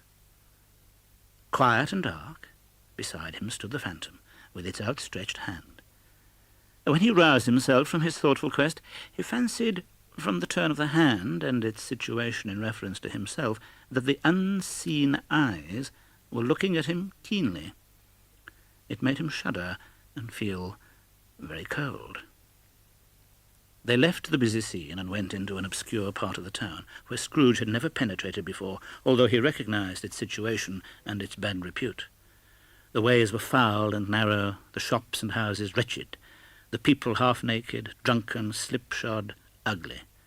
Alleys and archways, like so many cesspools, disgorged their offences of smell and dirt and life upon the straggling streets, and the whole quarter reeked with crime, with filth, and misery. For in this den of infamous resort there was a low-browed, beetling shop below a penthouse roof, where iron, old rags, bottles, bones, and greasy offal were bought. Upon the floor within were piled up heaps of rusty keys, nails, chains, hinges, files, scales, weights, and refuse iron of all kinds. Secrets that few would like to scrutinize were bred and hidden in mountains of unseemly rags, masses of corrupted fat, and sepulchres of bones. Sitting in among the wares he dealt in, by a charcoal stove made of old bricks, was a grey-haired rascal nearly 70 years of age, who had screened himself from the cold air without by a frowsy curtaining of miscellaneous tatters hung upon a line, and smoked his pipe in all the luxury of calm retirement. Scrooge and the phantom came into the presence of this man just as a woman with a heavy bundle slunk into the shop. But she had scarcely entered when another woman, similarly laden, came in too, and she was closely followed by a man in faded black, who was no less startled by the sight of them than they had been upon the recognition of each other. After a short period of blank astonishment, in which the old man with his pipe had joined them, they all three burst into a laugh. "Oh, let the charwoman alone to be the first," cried she who had entered first. "Let the laundress alone to be the second, and let the undertaker's man alone to be the third. Look here, old Joe, here's a chance. If we haven't all three met here without meaning it." "Well, you couldn't have met in a better place," said old Joe, removing his pipe from his mouth. "Come into the parlour. You were made free of it long ago, you know, and the other two ain't strangers. Just a minute, stop till I shut the door of the shop. Oh, it squeaks. There ain't such a rusty bit of metal in the place as its own hinges, I believe. And I'm sure there's no such old bones here as mine, eh? We're all suitable to our calling. We're well matched. Come into the parlour." The parlour was the space behind the screen of rags. The old man raked the fire together with an old stair-rod, and having trimmed his smoky lamp, for it was night, with the stem of his pipe, put it in his mouth again. While he did this, the woman, who had already spoken, threw her bundle on the floor and sat down in a flaunting manner on a stool, crossing her elbows on her knees and looking with a bold defiance at the other two. "What odds, then? What odds, Mrs. Dilber?" said the woman. Every person has a right to take care of themselves. He always did. Well, that's true indeed, said the laundress. No man more so. Why then, don't stand staring as if you was afraid, woman. Who's the wiser? We're not going to pick holes in each other's coats, I suppose? No, indeed, said Mrs. Dilber and the man together. We should hope not. Very well, then, cried the woman. That's enough. Who's the worse for the loss of a few things like these? Not a dead man, I suppose, eh? No, indeed, said Mrs. Dilber, laughing. If he wanted to keep him after he was dead, wicked old screw. Why wasn't he natural in his lifetime? If he had been, he'd have had somebody to look after him when he was struck with death, instead of lying gasping out of his last, there all alone by himself. Yes, it's the truest word ever was spoke, said Mrs. Dilber. It's a judgment on him. Phew, I wish it was a little heavier judgment, and it should have been. You may depend upon it, if I could have laid my hands on anything else. Open the bundle, old Joe, and let me know the value of it. Come on, speak out plain. I'm not afraid to be the first, nor afraid for them to see it. We knew pretty well we were helping ourselves before we met here, I believe. It's no sin. Open the bundle, Joe. The gallantry of her friends, however, would not allow of this, and the man in faded black, mounting the breach first, produced his plunder. It was not extensive. A seal or two, a pencil case, a pair of sleeve buttons, and a brooch of no great value were all. They were severally examined and appraised by old Joe, who chalked the sums he was disposed to give for each upon the wall, and added them up into a total when he found there was nothing more to come. Oh, that's your account, said Joe, and I wouldn't give another sixpence if I was to be boiled for not doing it. Who's next? Mrs. Dilber was next.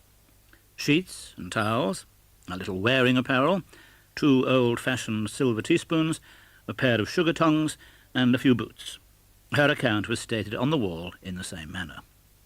I always give too much to ladies. It's a weakness of mine, and that's the way I ruin myself, said old Joe. That's your account. If you asked me for another penny and made it an open question, I'd repent of being so liberal and knock off half a crown. And now undo my bundle, Joe, said the first woman.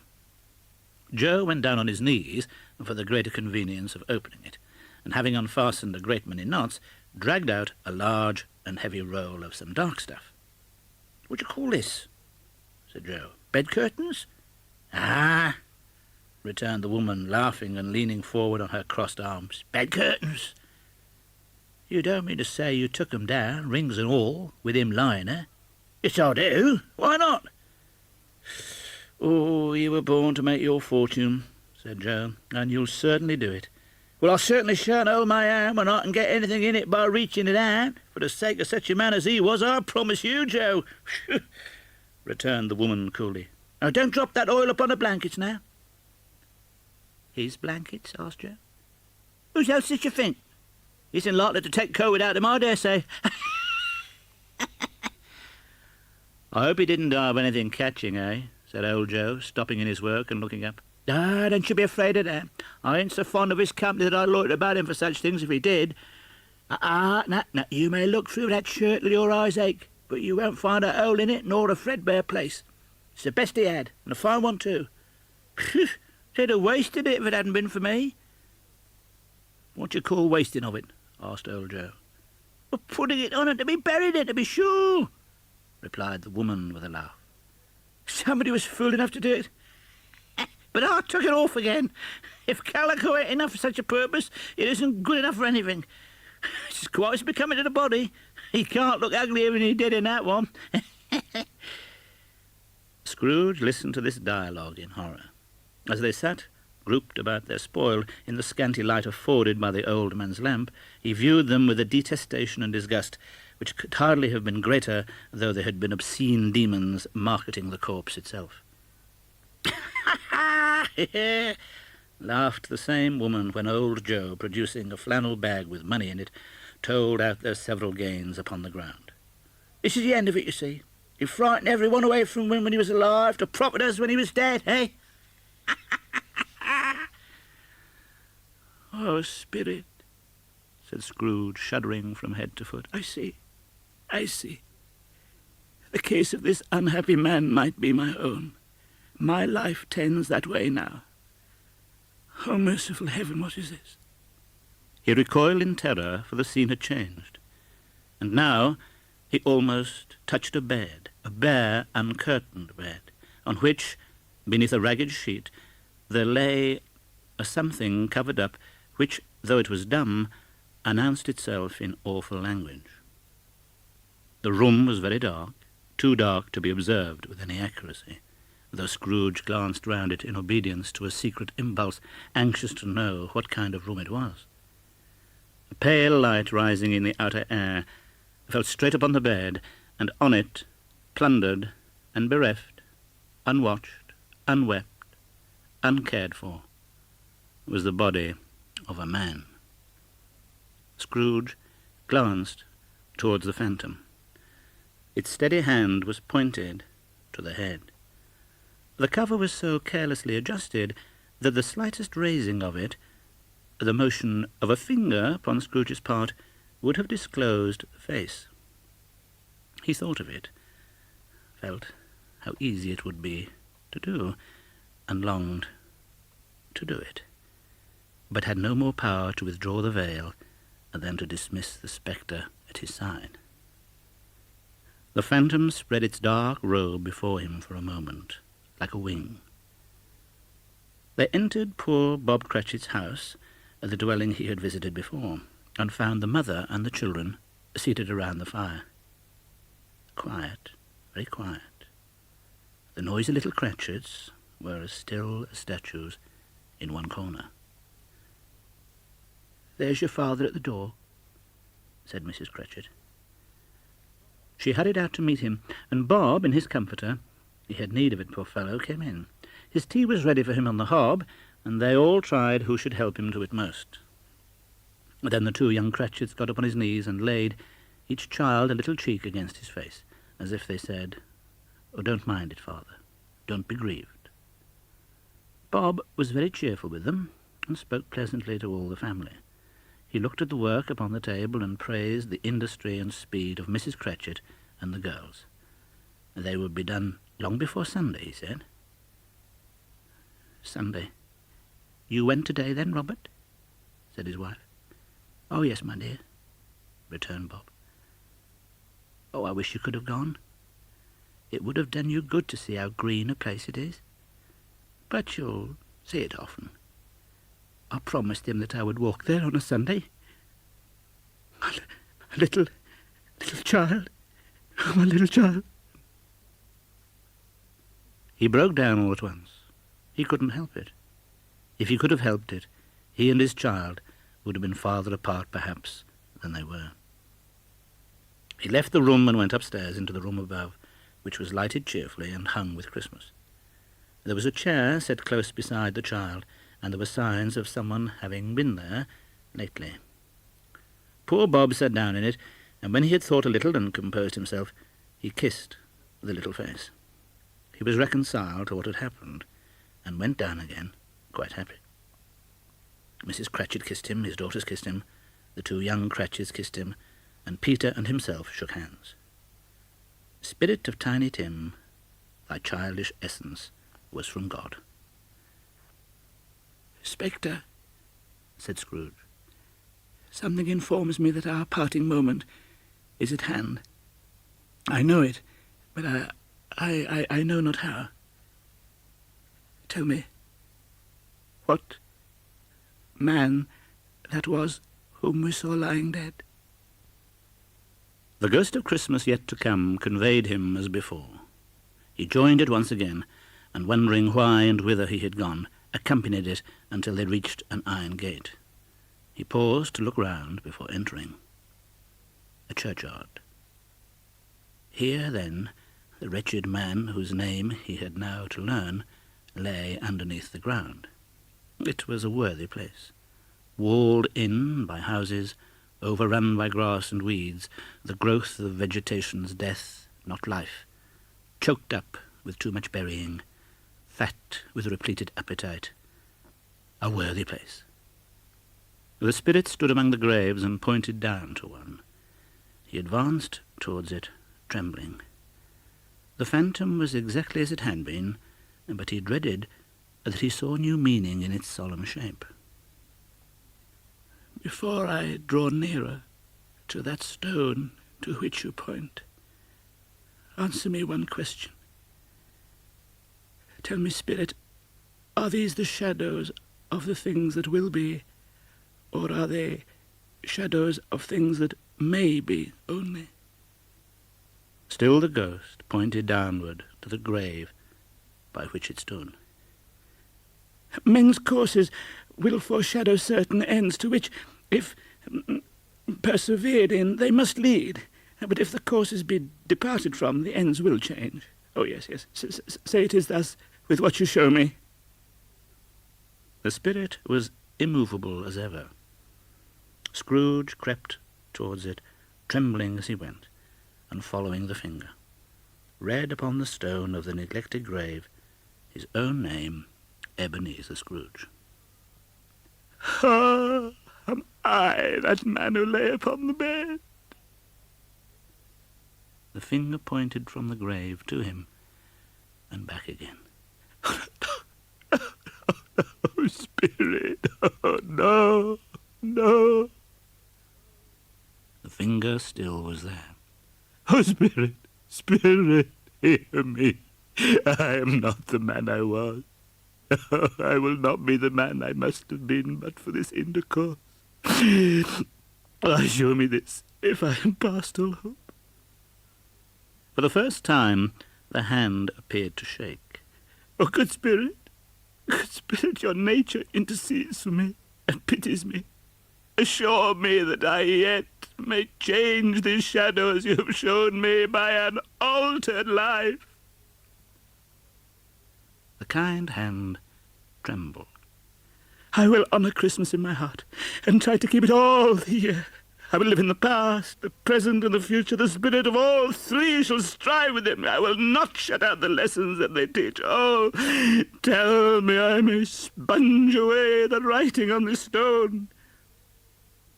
In his agony he caught the spectral hand.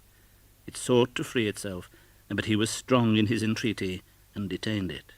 The spirit, stronger yet, repulsed him. Holding up his hands in a last prayer to have his fate reversed, he saw an alteration in the phantom's hood and dress. It shrunk, collapsed, and dwindled down into a bedpost. Yes, and the bedpost was his own. The bed was his own. The room was his own. Best and happiest of it. All the time before him was his own, to make amends in. I will live in the past, the present and the future. The spirits of all three shall strive within me. Oh, Jacob Marley, heaven and the Christmas time be praised for it. I say on my knees, old Jacob, on my knees. Scrooge repeated the words as he scrambled out of bed. He was so fluttered and so glowing with his good intentions that his broken voice would scarcely answer to his call. He had been sobbing violently in his conflict of the spirit, and his face was wet with tears.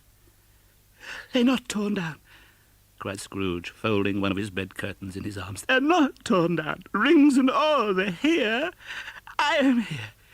The shadows of the things that would have been may be dispelled. They will be. I know they will. His hands were busy with his garments all this time, turning them inside out, putting them on upside down, tearing them, mislaying them, making them parties to every kind of extravagance. I don't know what to do. I don't know what to do, cried Scrooge, laughing and crying in the same breath, and making a perfect laocoon of himself with his stockings. I'm as light as a feather. I'm as happy as an angel. I'm as merry as a schoolboy. I'm as giddy as a drunken man. Merry Christmas to everybody. Happy New Year to all the world. Hello there. Whoop, hello, hello. He had frisked into his sitting room and was now standing there, perfectly winded. Oh, there's the saucepan that the gruel was in. cried Scrooge, starting off again and going round the fireplace. There's the door by which the ghost of Jacob Marley entered. There's the corner with the ghost of Christmas presents. Oh, it's all right. It's all true. It all happened. Oh. Really, for a man who had been out of practice for so many years, it was a splendid laugh, a most illustrious laugh, the father of a long, long line of brilliant laughs. I don't know what day of the month it is. I don't know how long I've been among the spirits. I don't know anything. I'm quite a baby. Never mind, I don't care. I'd rather be a baby. Hello, hello, hello there. Hello, hello. He was checked in his transports by the churches ringing out the lustiest peals he had ever heard. Clash, clang, hammer, ding, dong, bell, bell, dong, ding, hammer, clang, clash. Oh, glorious, glorious. Running to the window, he opened it and put out his head. No fog, no mist, clear, bright, jovial, stirring, cold, cold, piping for the blood to dance to. Golden sunlight, heavenly sky, sweet, fresh air, merry bells. Oh, glorious, glorious. Hey, what's today? What's today? Cried Scrooge, calling downward to a boy in Sunday clothes who perhaps had loitered in to look about him. Aye, returned the boy with all his might of wonder. What's today, my fine fellow? Today? Why, it's Christmas Day. It's Christmas Day. It's Christmas. Oh, I haven't missed it. I haven't missed it. The spirits have done it all in one night. Oh, they can do anything they like. Of course they can. Of course they can. Hello, my fine fellow. Hello. Tell me, do you know the poulterers in the next street but one, at the corner? Oh, she don't mind it. Oh, intelligent boy, remarkable boy, remarkable. Tell me, do you know whether they've sold the prize turkey that was hanging up there? Not the little prize turkey, the big one. Whoa, the one as big as me? What a delightful boy. It's a pleasure to talk to him. Yes, my buck. He's hanging there now. Is it? Go and buy it. What? No, I'm in earnest. I'm going to go and buy it and tell them to bring it here that I may give them the direction where to take it. Come back with the man, I'll give you a shilling. Come back with him in less than 5 minutes, I'll give you half a crown. Woo! The boy was off like a shot. He must have had a steady hand at a trigger who could have got a shot off half so fast. I'll send it to Bob Cratchit's, whispered Scrooge, rubbing his hands and splitting with a laugh. Oh, he shan't know who sends it. It's twice the size of Tiny Tim. The hand in which he wrote the address was not a steady one, but write it he did somehow and went downstairs to open the street door, ready for the coming of the poulterer's man. As he stood there waiting his arrival, the knocker caught his eye. Oh, I shall love it as long as I live, cried Scrooge, patting it with his hand. I scarcely ever looked at it before. Oh, what an honest expression it has in its face. It's a wonderful knocker. Oh, here's the turkey. Oh, hello. Oop. How are you? Oh, Merry Christmas. It was a turkey. He could never have stood upon his legs, that bird. He would have snapped them short off in a minute, like sticks of sealing wax. It's impossible to carry that to Camden Town, said Scrooge. You must have a cab. The chuckle with which he said this, and the chuckle with which he paid for the turkey, and the chuckle with which he paid for the cab, and the chuckle with which he recompensed the boy, were only to be exceeded by the chuckle with which he sat down breathless in his chair again, and chuckled till he cried. He dressed himself all in his best, and at last got out into the streets. The people were by this time pouring forth, as he had seen them with the ghost of Christmas present, and walking with his hands behind him, Scrooge regarded every one of them with a delighted smile. He looked so irresistibly pleasant, in a word, that 3 or 4 good-humoured fellows said, "Good morning, sir. Merry Christmas to you." And Scrooge said often afterwards that of all the blithe sounds he had ever heard, those were the blithest in his ears. He had not gone far when, coming on towards him, he beheld the portly gentleman who had walked into his counting-house the day before, and said, "Scrooge and Marley's, I believe?" It sent a pang across his heart to think how this old gentleman would look upon him when they met. But he knew what path lay straight before him, and he took it. "My dear sir," said Scrooge, quickening his pace, and taking the old gentleman by both his hands. "How do you do? I hope you succeeded yesterday. It was very kind of you. A Merry Christmas to you, sir." "Mr. Scrooge?" Yes. That is my name, and I fear it may not be pleasant to you. Allow me to ask your pardon. And will you have the goodness—" And here Scrooge whispered in his ear. "Oh, Lord bless me," cried the gentleman, as if his breath were taken away. "My dear Mr. Scrooge, are you serious?" If you please, not a farthing less. A great many back payments are included in it, I assure you. Will Do me that favour." "My dear sir," said the other, shaking hands with him, "I don't know what to say to such Don't say anything, please," retorted Scrooge. "Come and see me. Will you? Please come and see me." "I will," cried the old gentleman, and it was clear he meant to do it. Thank you, thank you. I'm much obliged to you. I thank you 50 times. God bless you." He went to church and walked about the streets, and watched the people hurrying to and fro, and patted children on the head, and questioned beggars, and looked down into the kitchens of houses and up to the windows, and found that everything could yield him pleasure. He had never dreamed that any walk, that anything, could give him so much happiness. In the afternoon he turned his steps towards his nephew's house. He passed the door a dozen times before he had the courage to go up and knock, but he made a dash and did it. Is your master at home, my dear?" said Scrooge to the girl. "Nice girl, very." Yes, sir." "Where is he, my love?" "He's in the dining room, sir, along with the mistress. I'll show you upstairs, if you please." "Oh, thank you, thank you. He knows me," said Scrooge, with his hand already on the dining room lock. I'll go in here, my dear." He turned it gently and sidled his face in round the door. They were looking at the table, which was spread out in great array, for these young housekeepers are always nervous on such points, and like to see that everything is right. "Fred," said Scrooge. "Why, bless my soul! Who's that?" cried Fred. "It's I, your Uncle Scrooge. I've come to dinner. Will you let me in, Fred?" Let him in. It is a mercy he didn't shake his arm off. He was at home in 5 minutes. Nothing could be heartier. Wonderful party, wonderful games, wonderful unanimity, wonderful happiness. But he was early at the office next morning. Oh, he was early there. If he could only be there first and catch Bob Cratchit coming late. That was the thing he had set his heart upon. And he did it. Yes, he did. The clock struck 9. No Bob. 1:15. No Bob. He was full 18 minutes and a half behind his time. Scrooge sat with his door wide open that he might see him come into the tank. His hat was off before he opened the door, his comforter too. He was on his stool in a jiffy, driving away with his pen as if he were trying to overtake 9 o'clock. "Hello," growled Scrooge in his accustomed voice, as near as he could feign it. "Now, what do you mean by coming here this time of day?"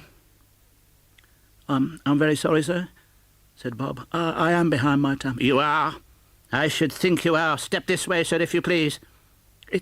It's only once a year, sir," pleaded Bob, appearing from the tank. It shall not be repeated. I was making rather merry yesterday, sir." "Now, I'll tell you what, my friend. I am not going to stand this sort of thing any longer. And therefore," he continued, leaping from his stool and giving Bob such a dig in the waistcoat that he staggered back into the tank again, "and therefore I am about to raise your salary." Woo!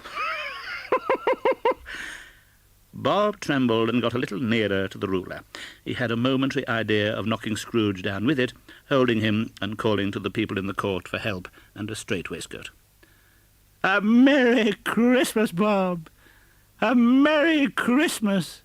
he said with an earnestness that could not be mistaken as he clapped him on the back. "A Merry Christmas, Bob, my good fellow, than I've given you for many a year.